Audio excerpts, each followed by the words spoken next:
welcome to the deep dive. Today, today we're going to be exploring a fascinating question. How can entrepreneurs really benefit from environmental changes?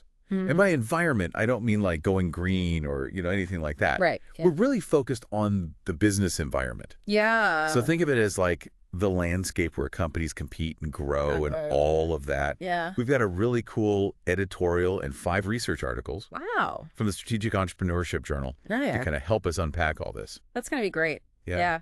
It's a more complex relationship than you might think at first. Oh. Yeah. What's really striking to me is that most research really overlooks the role of the environment itself as a driving force in entrepreneurship. Okay. Academics tend to focus on the entrepreneur as the agent of change. Like the hero, right? Yeah. The disruptor. Yeah, exactly. Okay. Yeah. Wait, really? Because to me, it seems like pretty obvious that the environment creates opportunities. Right. The internet came along and suddenly you had all these .com startups popping up everywhere. Exactly. You'd think that connection would be well studied by now. Right. But it's not. So this editorial is really pushing researchers to look deeper. Okay. Yeah, and acknowledge that the business environment, with all its shifts and disruptions, is a key player in entrepreneurial success. Interesting. In fact, it argues that all environmental changes create opportunities for some entrepreneurs.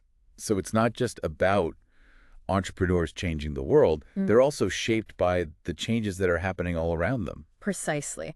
The smart entrepreneur isn't just pushing for change. They're also highly attuned to the changes that are already underway. Yeah. And that's where they find the opportunity. Okay. So we're talking about things like obviously new technologies, but what else counts as an environmental change in this context? Well, we're talking about anything that shakes things up in the business world. Okay. So think natural disasters. Oh, wow. Economic booms and busts. Okay. Even things like the rise of social movements or new government regulations. Okay, so those external factors, yeah. Yeah. They all have the potential to reshape the playing field, Totally. So now I'm picturing an entrepreneur sitting in their office. Yeah. Hoping for a natural disaster or an economic crash. Right. So they can swoop in and profit. Huh. No, that's not what we're saying at all. Okay, good. Yeah, it's not about wanting bad things to happen. It's about recognizing that any change, even one that seems negative at first, can actually create possibilities. So can you give me an example? How could a negative change actually be good for some entrepreneurs? Well, think about the pandemic. Yeah, okay. It was a devastating event globally, obviously, but it also forced companies to adopt pre-existing technologies like video conferencing way faster than they would have otherwise. Oh, interesting. Yeah. So companies like Zoom, for instance, saw huge explosive growth. Yeah. Because they were ready to meet that need, It makes sense. It makes sense. Yeah. And this editorial actually challenges researchers to look beyond studying single changes in isolation. Okay. Because in the real world, it's often the combination of changes that creates the most powerful opportunities. It's like that perfect storm. Yeah, exactly. Okay. Yeah. So what are some of these combined forces at play? Did these research articles uncover any fascinating examples of how this works in the real world? Absolutely, yeah. Let's start by diving into the study by Sestino and their colleagues. Okay. They looked at how the COVID-19 pandemic impacted news media companies in New York City, which was hit particularly hard. Right. So we've got a major environmental change in the form of a pandemic and a specific industry trying to survive. Exactly, yeah. So what happened? Well, these companies were obviously facing huge challenges, right? Right. Advertising revenue just plummeted and traditional news gathering methods were disrupted. Wow, yeah. But the researchers found that the pandemic had actually forced them to innovate in ways they might not have otherwise. So they had to adapt or die, basically. Right. What kind of innovations are we talking about?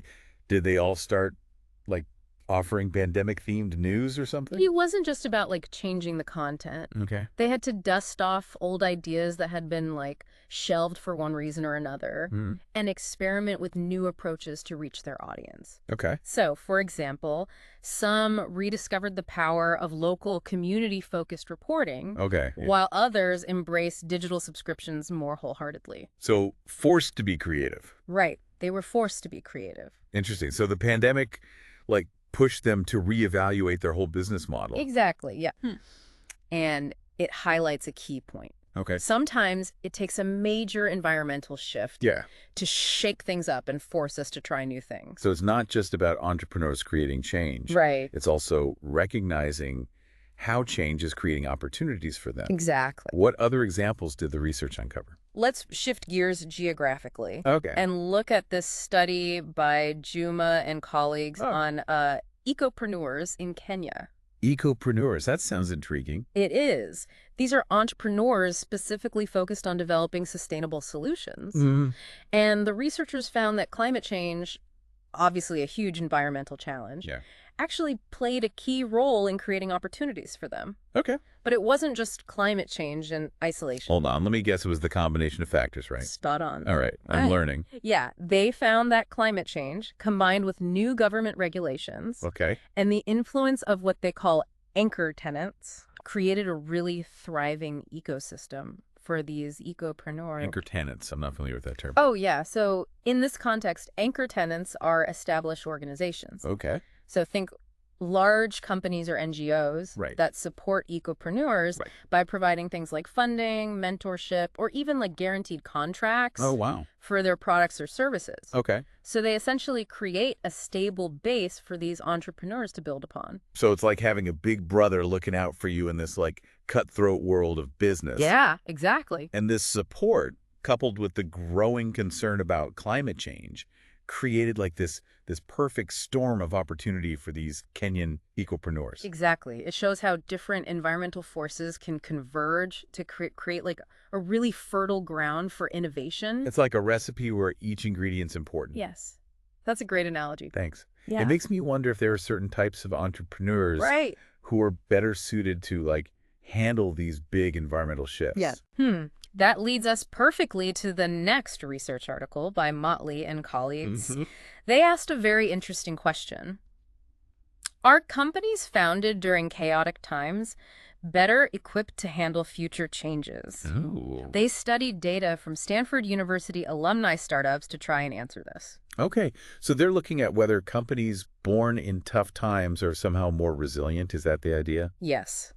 And their findings suggest that companies founded during periods of disruption might actually have a slight advantage when it comes to adapting to future challenges. Interesting. It's like they've been through boot camp and come out stronger, you know? Yeah.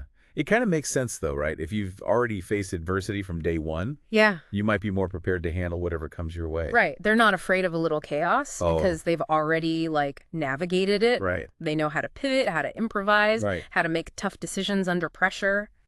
This deep dive is already making me rethink everything I thought I knew about entrepreneurship. I love it.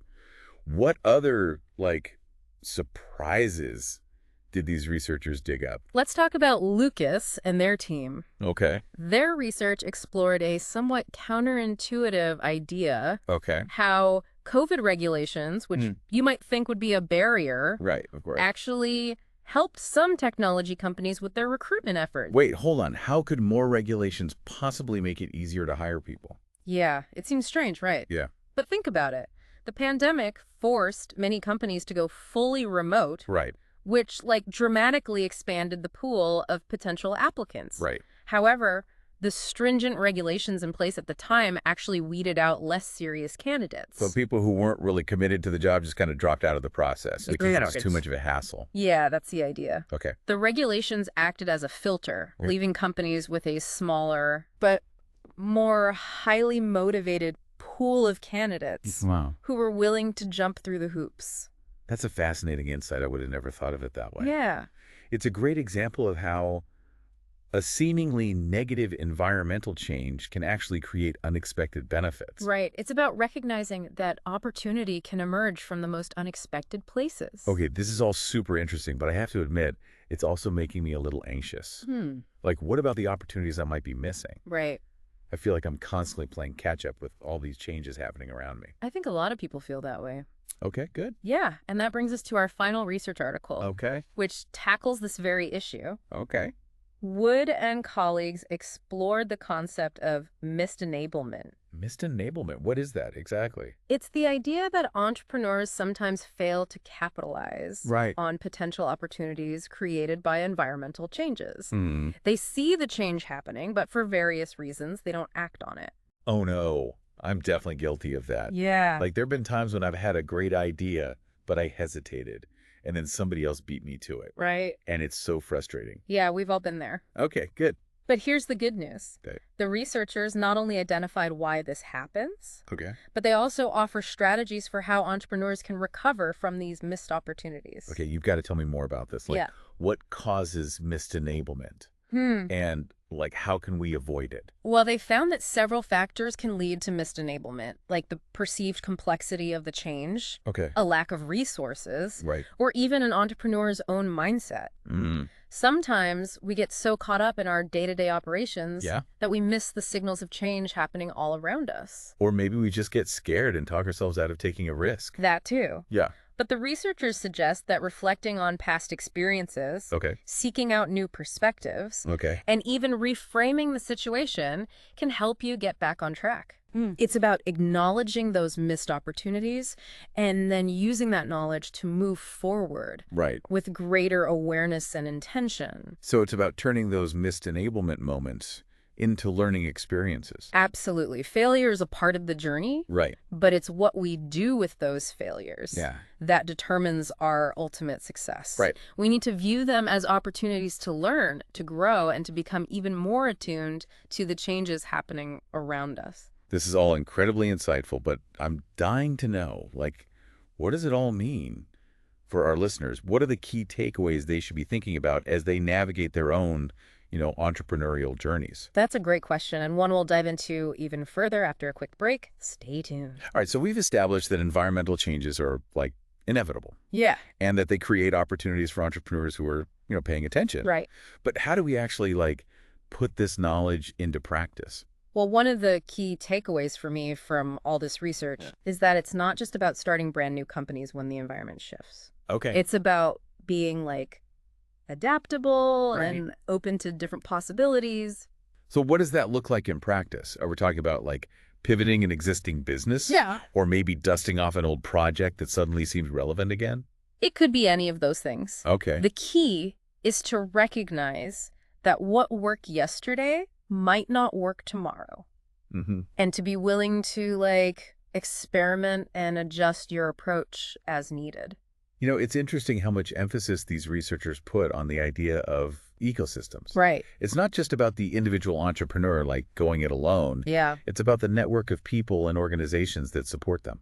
That's such an important point. Remember those Kenyan ecopreneurs we talked about? Yeah. They wouldn't have thrived without the support of government regulations, those anchor tenants, and even the growing social movement around sustainability. Yeah, it really highlights the importance of collaboration, doesn't it? It does. Like, entrepreneurs need to be able to connect with others. Who can provide, like, resources, knowledge, and even, like, a sense of shared purpose. Absolutely. Yeah. And that's something you can start thinking about right now. Like, what networks are you already a part of? What new connections could you be making? Who are the key players in your industry, and how could you be working more closely with them? One thing that's been swirling around in my head ever since we started talking about missed enablement is this feeling of, like, what if I'm missing something big right now? I think we all feel that way sometimes. Okay, good. It's natural to worry that we're overlooking a golden opportunity. Especially in today's fast-paced world, But remember, Wood and their colleagues offered some really practical advice on how to recover from missed enablement, not a terminal diagnosis. Okay, good. Yeah. Remind me of some of those strategies. Like, what can we do to get back on track if we feel like we've, dropped the ball? One of the most important things is to simply, like, reflect on past experiences. Think about times when you may have missed the boat. Like, what happened? Why did you hesitate? What could you have done differently? So it's like a post-game analysis for your entrepreneurial life. Exactly. Figure out what worked, what didn't, and how to improve your game next time. Exactly. Okay. And don't be afraid to seek out new perspectives. Talk to other entrepreneurs, mentors, even people outside your industry. Sometimes a fresh pair of eyes can help you see things you might have missed. That makes sense. Yeah. It's easy to get stuck in our own little bubbles Right. and miss the bigger picture. Exactly. And finally, try reframing the situation. Okay. Maybe that missed opportunity wasn't actually a missed opportunity at all. Okay. Maybe it was just a stepping stone to something even better. Right. Or maybe it taught you a valuable lesson that will help you succeed in the future.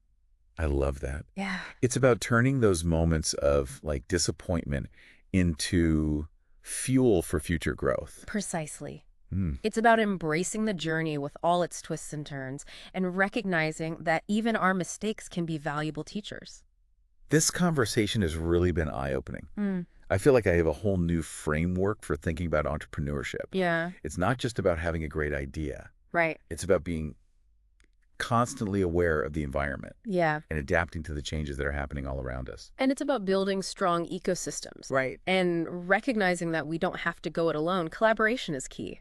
Yeah, I totally agree. You know, when we started this deep dive, I was a little intimidated by all the research and all the like complex ideas. Yeah. But now I feel energized and excited to like put this knowledge into practice. Yeah. It's almost like a superpower. I agree. And that's what's so amazing about research like this. You Yeah. know, it challenges our assumptions, expands our understanding, Right. and ultimately empowers us to make better decisions. One of the biggest takeaways for me is that change is not something to be feared. It's something to be embraced. I couldn't agree more. Yeah. Change is the lifeblood of innovation. Hmm. And it's often the catalyst for positive growth and societal impact. Right.